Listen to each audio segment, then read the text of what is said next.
الله سبحانه وتعالى في كلامه المجيد. أعوذ بالله من الشيطان الرجيم.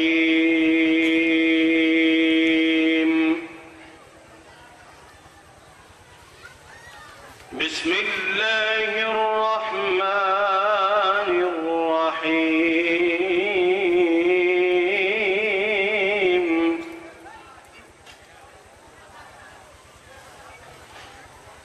يا أيها النبي إنا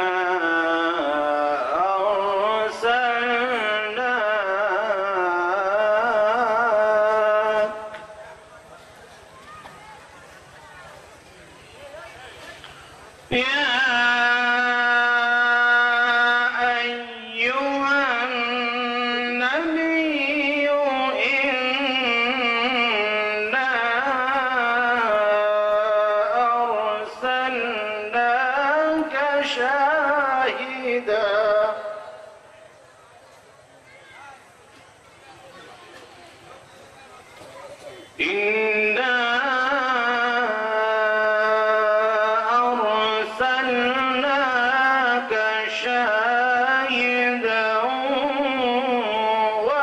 ومبشرا ونذيرا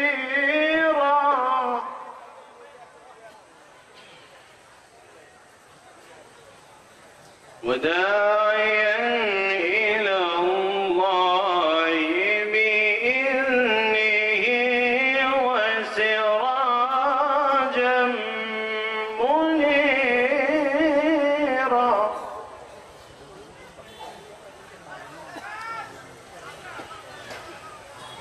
يا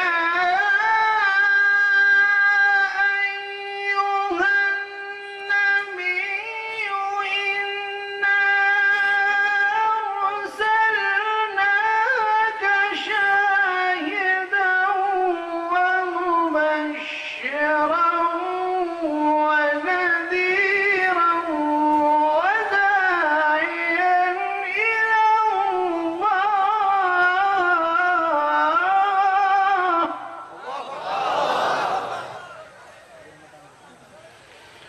وداعيا إلى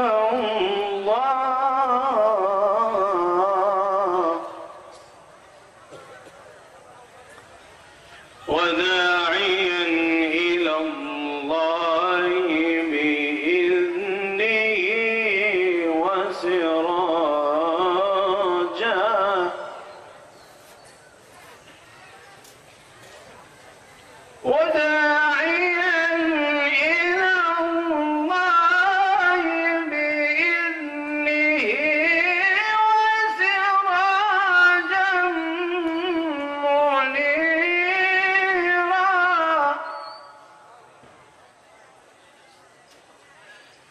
وبشر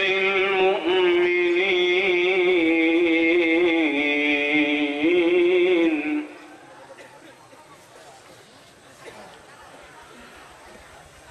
وبشر المؤمنين بأن لهم من الله فضلا كبيرا ولا تطع الكافرين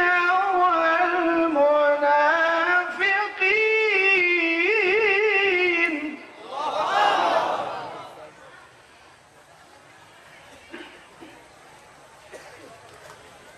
ولا تطع الكافرين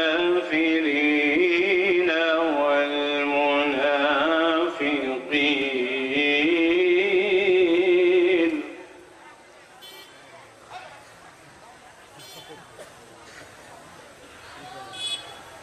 ولا تطع الكافرين والمنافقين ودع أذاهم وتوكل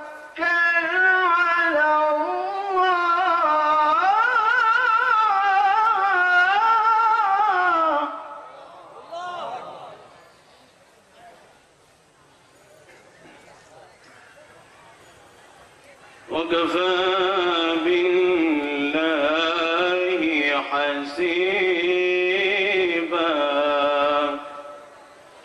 صدق الله مولانا العظيم وصدق رسوله النبي الكريم ونحن على ذلك من الشاهدين والشاكرين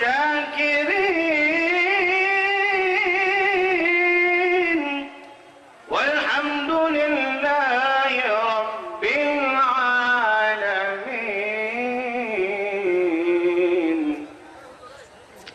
والصلاة والسلام على حبيبه الأمين সম্মানিত দর্শকবৃন্দ, মুআজ্জাজ হাজিরিন, মঞ্চে উপবিষ্ট উলামায়ে কেরাম এবং থানাপাড়া জলসা কমিটির আয়োজনে আয়োজিত এই ওয়াজ মাহফিলের সকল আয়োজকবৃন্দ, সর্বোপরি উস্তাদুল আসাতিজা শেখুল হাদিস মুর্শিদে বরহক,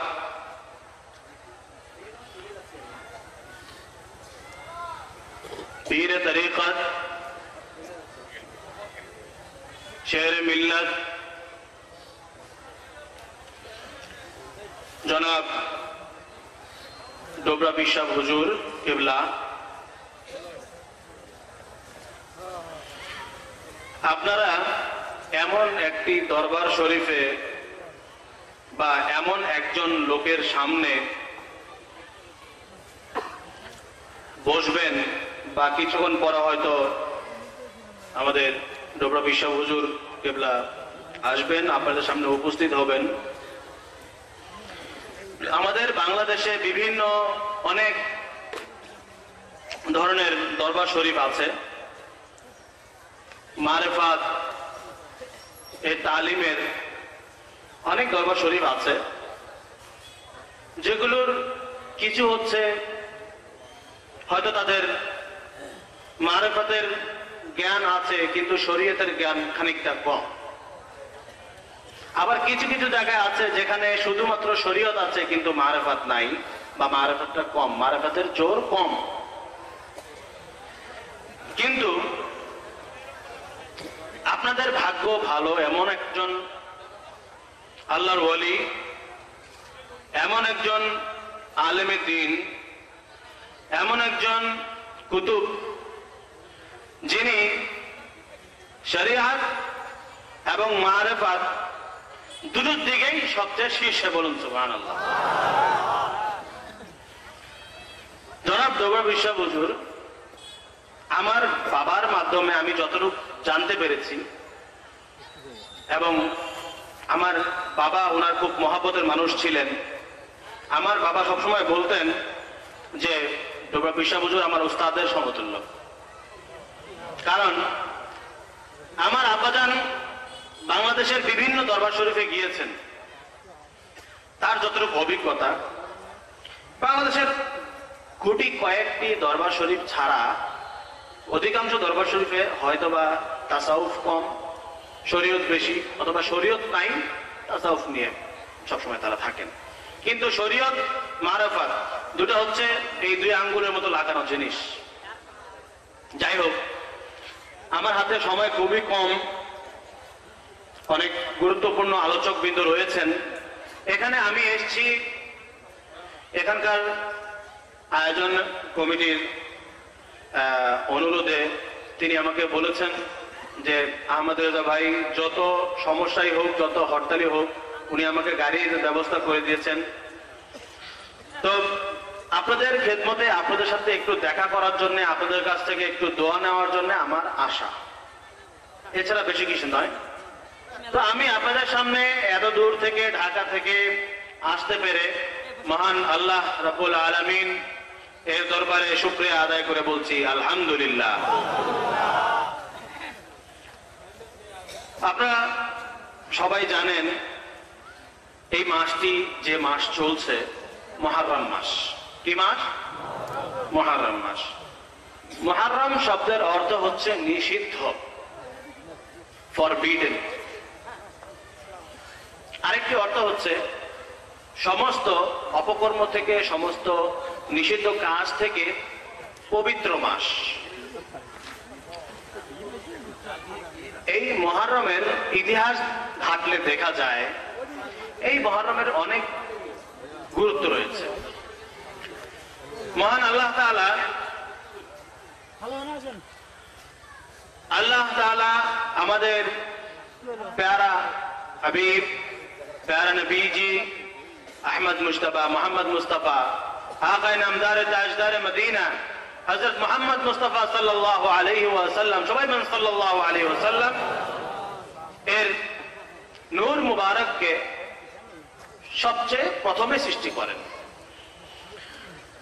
আল্লাহ নবীজি ইরশাদ করছেন হাদিসে, আউয়ালু মা খালাকাল্লাহু নূরি, এই পৃথিবীর সৃষ্টির পূর্বে আল্লাহ তাআলার সৃষ্টির মধ্যে যত কিছু রয়েছে সমস্ত কিছু সৃষ্টির পূর্বে আল্লাহ তাআলা আমার নবীর নূরকে সৃষ্টি করলেন। কি দিনে? এই মুহররমে, 10ই মুহররমে। আগামীকাল 10ই মুহররম আসতেছে। এই 10ই মুহররমে আল্লাহ তাআলা নবীজির নূরকে সৃষ্টি করলেন। এই 10ই মুহররমে আল্লাহ তাআলা হযরতে আদম আলাইহিস সালাতু ওয়াস সালামের সৃষ্টিকে শুরু করলেন এবং সৃষ্টিকে শেষও করলেন এই 10ই মুহররমে।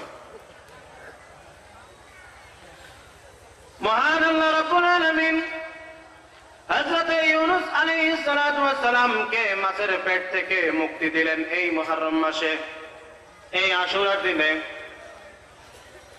হযরতে মূসা আলাইহিস সালাম অত্যাচারী ফিরআউন থেকে রক্ষা পেলেন এই মুহররমের দিনে। হযরত ঈসা আলাইহিস সালাতু ওয়াস সালাম জমিন থেকে আসমানে চলে গেলেন এই মুহররমের দিনে। এবং কিয়ামত সংঘটিত হবেও এই মুহররমের দিনেই। তো এরকম আরো হাজারো ঘটনা রয়েছে এই মুহররমকে কেন্দ্র করে। সবচাইতে বড় যে ঘটনাটি হচ্ছে সেটি হচ্ছে কি? কারবালার ঘটনা। তা আমি আলোচনা বাড়াতে যাব, বেশি বাড়াবো না। শুধু কারবালার সামান্য একটু শিক্ষা, কি কারবালাটা কেন, কারবালার শিক্ষা আমরা কি পাই, এটুকু বলে আপনাদের কাছ থেকে আমি বিদায় নিতে চাই। রাসূল আকরাম সাল্লাল্লাহু তাআলা আলাইহি ওয়াসাল্লাম ইরশাদ করেছেন, তারাকতু ফীকুম আমরাইন কিতাবাল্লাহি ওয়া ইতরাতি। বিদায় হজের ভাষণে তার যে উট কাসওয়া, উটের নাম ছিল কি? কাসওয়া। সেই কাসওয়ার উপরে বসে আল্লাহ নবী ঘোষণা দিলেন, আমি তোমাদের মাঝে দুটো জিনিস ছেড়ে যাচ্ছি। এক, আমার এই কিতাবুল্লাহ অর্থাৎ কোরআনুল কারীম এবং আমার আহলে বাইত। রাসূল সাল্লাল্লাহু আলাইহি ওয়াসাল্লাম একদিন তার দরবারে বসে রয়েছেন। এমন সময় মা ফাতেমা আসলেন, তাকে রাসূল সাল্লাল্লাহু আলাইহি ওয়াসাল্লাম চাদরের ভেতরে ঢোকালেন। হযরত আলী আসলেন, তাকে রাসূল সাল্লাল্লাহু আলাইহি ওয়াসাল্লাম নবীজি চাদরের ভেতরে ঢোকালেন। হাসান আসলেন, তাকেও ধরে চাদরের ভেতরে ঢোকালেন। হুসাইন আসলেন, তাকেও ধরে চাদরের ভেতরে ঢোকালেন। এই চারজনকে চাদরের ভেতরে ঢুকে আল্লাহর নবী ইরশাদ করলেন, আমি নবীজি এবং আমার এই চারজন হচ্ছে আহলে বাইত। ফামান আহাব্বাহুম ফাবিহুব্বি আহাব্বাহুম ওয়া মান আবগাদাহুম ফাবিবুগদি আবগাদাহুম। ইমাম সাহেবগণ খুতবার শেষে এটা পড়েন কিনা? পড়েন। এটা হচ্ছে হাদিস রাসূলের পাক। আল্লাহর নবী ইরশাদ করছেন, ফামান আহাব্বাহুম, যে ব্যক্তি এই আহলে বাইতকে ভালোবাসবে, আমি নবী তাদেরকে ভালোবাসি। ওয়া মান আবগাদাহুম ফাবিবুগদি আবগাদাহুম, এবং যারা আমার আহলে বাইতকে ঘৃণা করবে, আমার আহলে বাইতের বিরুদ্ধে শত্রুতা পোষণ করবে, আমি নবী তাদের বিরুদ্ধে শত্রুতা পোষণ করি। এখন আপনারা বলেন, নবী যাদের বিরুদ্ধে শত্রুতা পোষণ করেন, নবী যাদের বিরুদ্ধে শত্রুতা পোষণ করেন, তারা কি আল্লাহর বন্ধু হতে পারে? তারা কি আল্লাহর বন্ধু হতে পারে? তারা কি আল্লাহর শত্রু? মহান আল্লাহ তাআলা ইরশাদ করেছেন, قل إن كنتم تحبون الله فاتبعوني يحببكم الله। হে নবীজি, আপনি বলে দিন, এই বান্দারা, তোমরা যদি আল্লাহ তাআলাকে মহব্বত করতে চাও, আমার নবীজিকে ভালোবাসো, আমার নবীজির ইত্তেবা করো, আমার নবীজি যেটা বলছেন সেটা করো, আমার নবীজির মহব্বতে তোমরা মিলাদ করো, আমার নবীজির মহব্বতে তোমরা দান সদকা করো, আমার নবীজির মহব্বতে তোমরা দরুদ ও সালাম পেশ করো। কি করতে হবে? নবীজির মহব্বত দিতে হবে। সবকিছুর ভিতরেই নবীজির মহব্বত থাকতে হবে, তাহলে আল্লাহকে পাওয়া যাবে। সেই নবীজি যে হাসান, হুসাইন, আলী, ফাতেমা রাদিয়াল্লাহু আনহুম আজমাইন কে বলছেন যে এদেরকে যারা ভালোবাসবে, আমি নবী তাদেরকে ভালোবাসি, এদেরকে যারা ঘৃণা করবে, এদেরকে যারা শত্রু মনে করবে, আমি নবী তাদেরকে শত্রু মনে করি, তো তারা কি আল্লাহ এবং আল্লাহ রসুলের শত্রু, ঠিক কিনা বলেন? যখন আমরা জন্মগ্রহণ করলাম, পৃথিবীতে আসলাম, কার কি শোনানো হলো? কানে আজান শোনানো হলো, হলো কিনা বলেন? সে আজানে কি আছে? আশহাদু আন্না মুহাম্মাদুর রাসূলুল্লাহ। রাসূলুল্লাহ নাম আছে কিনা বলেন? আছে। যখন আমরা একটু বড় হলাম, মসজিদে গেলাম, মক্তবে গেলাম, হুজুর আমাদেরকে কালেমা শিক্ষা দিলেন, বলেন কালেমাতুত তাইয়্যিবা কি? লা ইলাহা ইল্লাল্লাহু মুহাম্মাদুর রাসূলুল্লাহ সাল্লাল্লাহু আলাইহি ওয়াসাল্লাম। এখানে কালেমার ভিতরে কি আসছে? রাসূলের নাম আসছে কিনা? আসছে। অর্ধেক মনে হয় বিশ্বাস করেন আসছে, আর অর্ধেক বিশ্বাস করেন না, নাকি? কালেমাতে রাসূলের নাম আসছে না আসে নাই?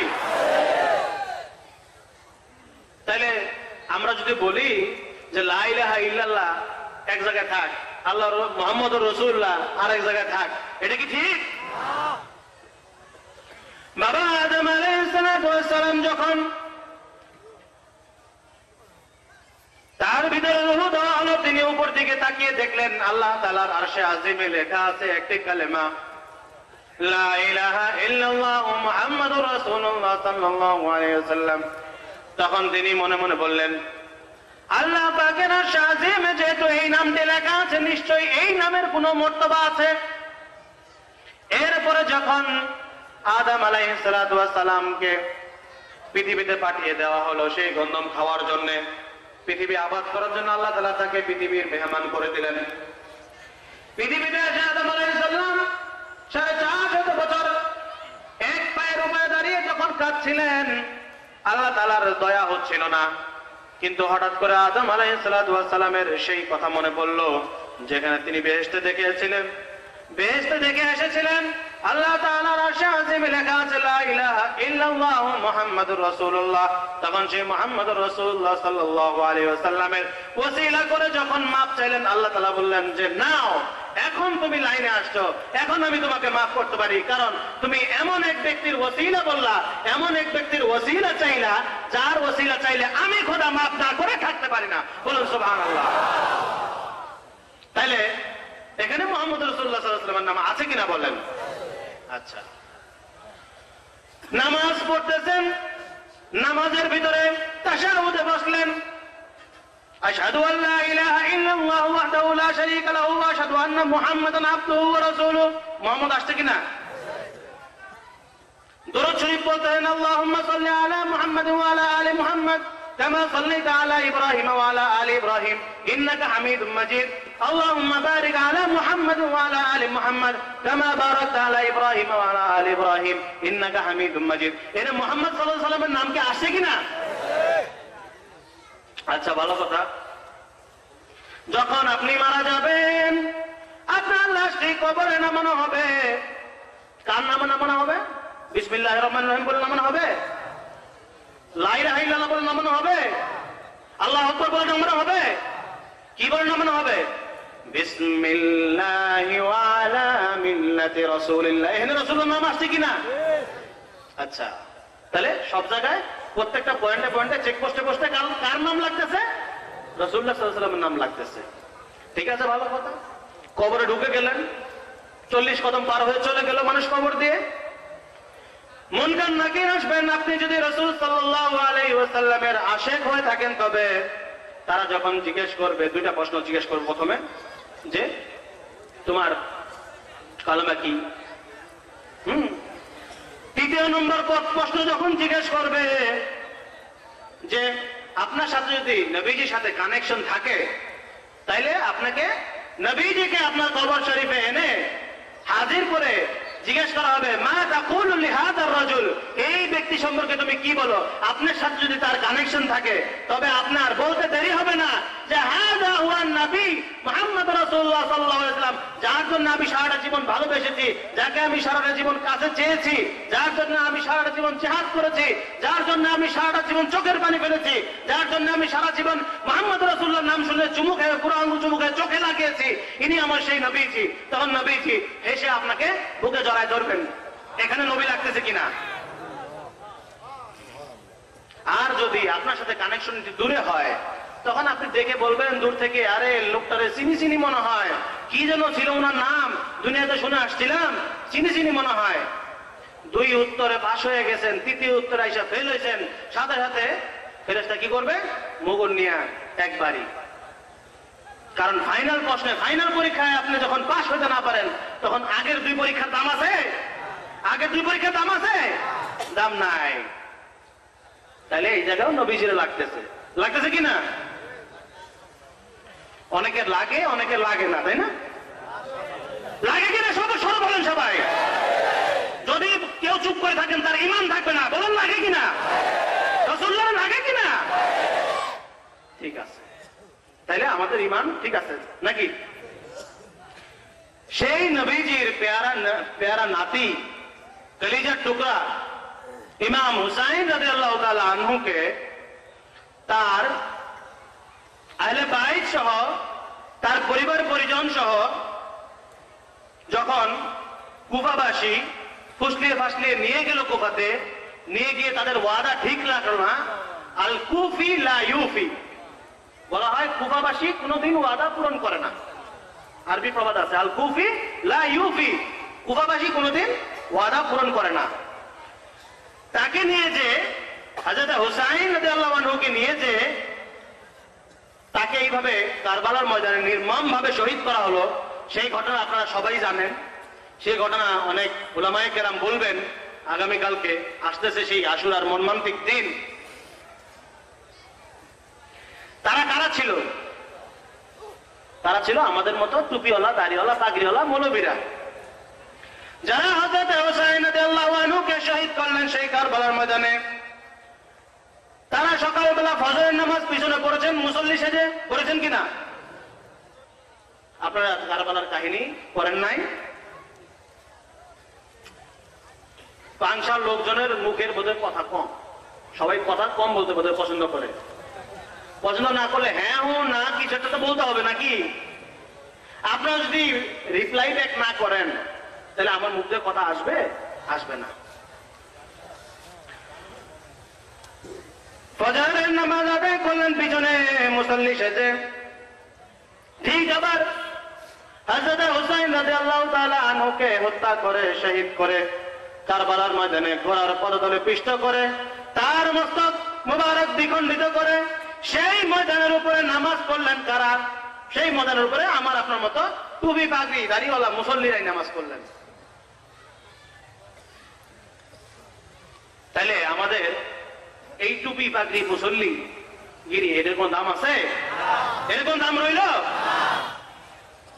রাসূল সাল্লাল্লাহু আলাইহি সাল্লামের সময় এক জিহাদের ময়দানে আব্দুল্লাহ ইবনে উবাই ইবনে কাব, মুনাফিক সর্দার, তার নায়েব আমির আব্দুল্লাহ ইবনে যুলখুয়াইসারা তামিমি রাসূলুল্লাহকে বললেন, রাসূলুল্লাহ গনিমতের মাল বন্টন করতেছেন, তিনি আনসারদেরকে দিচ্ছেন, মুহাজিরকে দিচ্ছেন, আনসারদেরকে একটু বেশি দিতেছেন। এটা দেখে সেই আব্দুল্লাহ ইবনে যুল খুয়াইসরা আত-তামিমি সে বলে উঠল, মা আনসাফতা ইয়া রাসূলুল্লাহ, ইয়া আল্লাহর রাসূল, আপনি ইনসাফ করতেছেন না। বলেন নাউজুবিল্লাহ। আল্লাহ রাসূল, আপনি ইনসাফ করতেছেন না, আপনার ইনসাফ হইতেছে না। নাউজুবিল্লাহ। কেন ইনসাফ হইতেছে না? আপনি তার আপনার আত্মীয় স্বজনকে বেশি দিতেছেন, আমাদেরকে দিতেছেন কম। মা আনসাফতা ইয়া রাসূলুল্লাহ। আল্লাহ রাসূলের চেহারা লাল টকটকা হয়ে গেল। তিনি তাকে বললেন, মান আ'দিলু ইল্লাম আ'দিল।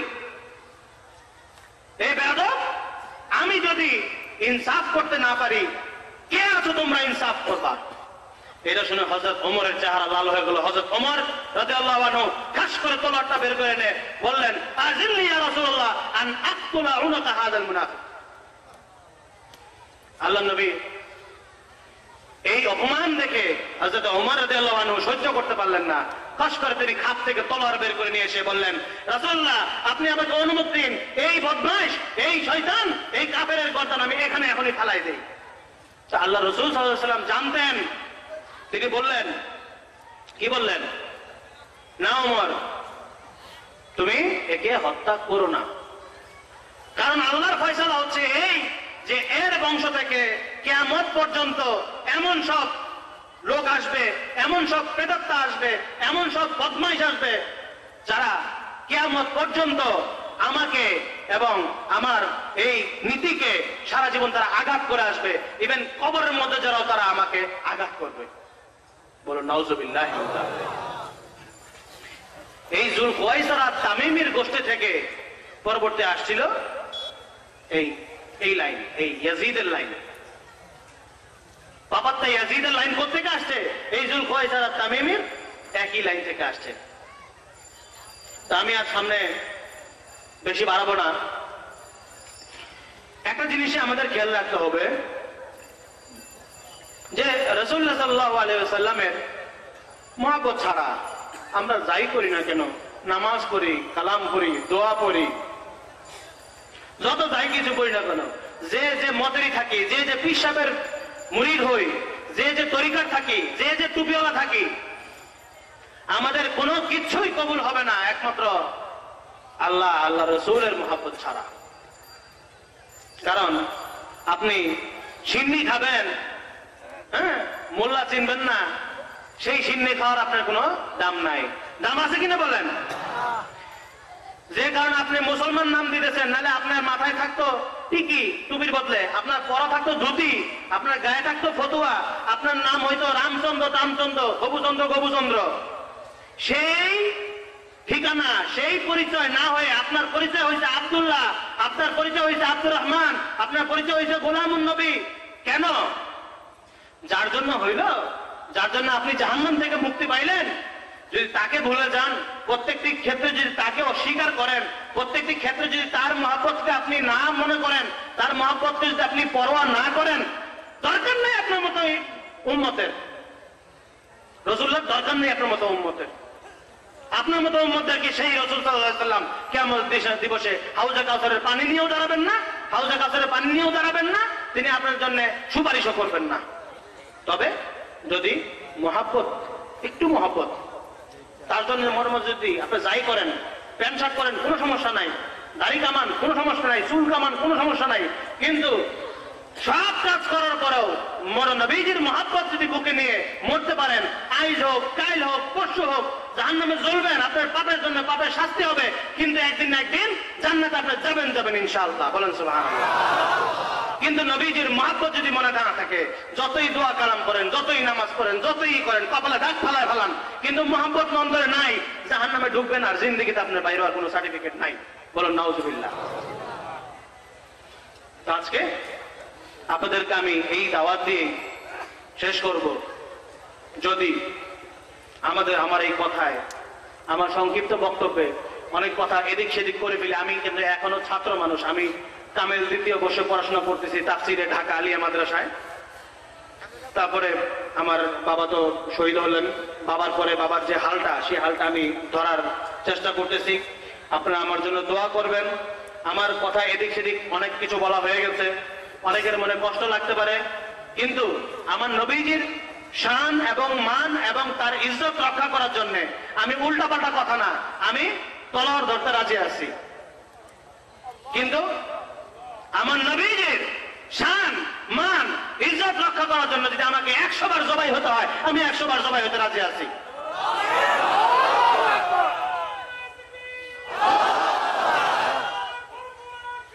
জিন্দাবাদ জিন্দাবাদ